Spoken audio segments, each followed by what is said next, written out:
a nation in turmoil, its leadership reportedly planning an exit, and global powers drawing lines in the sand. Today, we're jumping right into the crisis that's unfolding in Iran, breaking down what's really happening on the ground and behind the scenes. Now, before we get into the thick of it, just so we're all on the same page, all the information we're about to cover comes directly from some recent, really in-depth reporting by Shasta Unfiltered.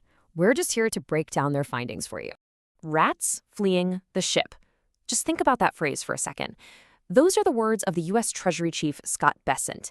And honestly, they perfectly capture the heart of this story, this feeling of panic that's supposedly gripping the highest levels of the Iranian government. All right, so here's our game plan for this explainer. First, we'll look at the chaos inside Iran itself. Then, we'll get into the leadership's alleged escape plans. After that, we'll cover the maximum pressure campaign from the U.S., dive into the tense military standoff, and finally, we'll ask the big question. Is the regime about to hit its tipping point? So, let's start with Iran's powder keg. The reporting we're using paints a picture of a country that is, well, truly on the brink. So what's the spark? It's really an economic meltdown. We're talking about protests that have apparently just exploded in over 100 cities, all of it fueled by this deep, widespread anger over financial collapse and just runaway inflation. This isn't some small protest, it's a nationwide fire. And, the human cost here is just staggering. The reports are citing a death toll that has already climbed past 2,400. It's a really brutal reminder of what's actually happening on the ground.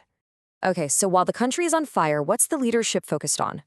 Well, that brings us to our next chapter, the Great Escape. According to the reports, while the people are suffering, the ruling class is allegedly zeroed in on one thing: getting their money and themselves out of the country. Just take a look at this number for a second. $1.5 billion. I mean, it's an amount of money that's hard to even wrap your head around. But what supposedly happened to it is even crazier. That's how much was allegedly wired into Dubai escrow accounts. And how do they do it? Cryptocurrency, right?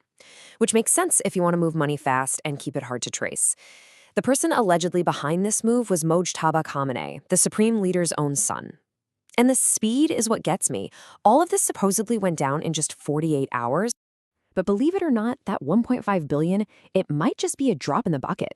The source estimates the total wealth of the entire Khamenei family is closer to this number, a mind-boggling $300 billion. Yep, $300 billion, apparently siphoned off through years and years of corruption.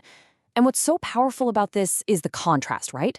You have this gigantic private fortune on one side, and on the other, a country wrestling with an inflation rate that's reportedly over 50%.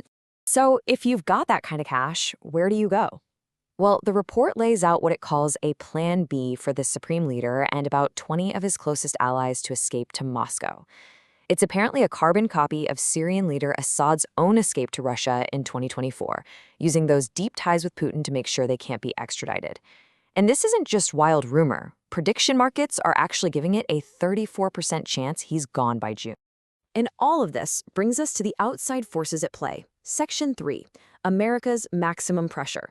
Because the U.S. is not just watching this happen, it's actively turning the screws, tightening both an economic and a military vice. This slide really breaks down the strategy. On January 15th, a whole new wave of sanctions hit, and it's an attack from all sides. They're targeting Khamenei's inner circle, they're sanctioning a notorious prison, they're hitting any other country that dares to trade with Iran with massive tariffs, and even blacklisting an Iranian bank branch in Israel.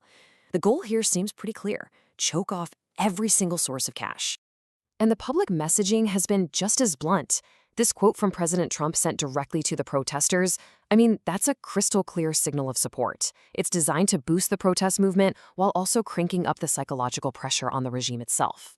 So you've got all this pressure building up, which has led to our fourth section, a high-stakes standoff. The Iranian regime, it seems totally caught, and it's sending out some very, very mixed signals. On the military side of things, it is incredibly tense. Iran completely shut down its airspace for hours. Around the same time, the U.S. reportedly pulled personnel from bases in the region and moved in the heavy hitters, carrier groups, a submarine. Iran shot back with its own threats, and boom, you've got a classic standoff where one wrong move could light a fuse. And this is where you can really see those mixed signals. On one hand, you have the foreign minister publicly promising no executions, and they even stopped one specific death sentence. But at the exact same time, reports are describing brute force being used on protesters, and some U.S. officials are saying the killings haven't stopped at all. It's like a two-faced strategy. Say one thing to the world, do another thing to your own people. But this right here, this might be the most crucial detail. The source is noting reports of defections, people leaving the police and the military.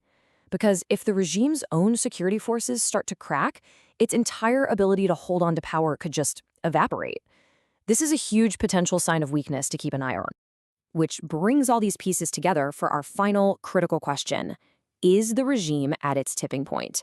It really seems like this whole situation is hurtling towards one of two very dramatic outcomes. I mean, when you step back and look at it, it really is a perfect storm. You've got the elites allegedly shipping their money out. You have crippling international sanctions strangling the economy.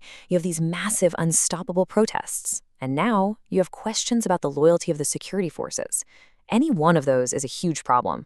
All of them together, that could be fatal for the regime. And that leaves us with this final stark question. Does all of this pressure lead to a total regime collapse? Something that could reshape the entire Middle East? Or does the leadership just dig in its heels, leading to even more violence, more instability, and just pure regional chaos? The powder keg is lit, and now the whole world is waiting to see how it explodes.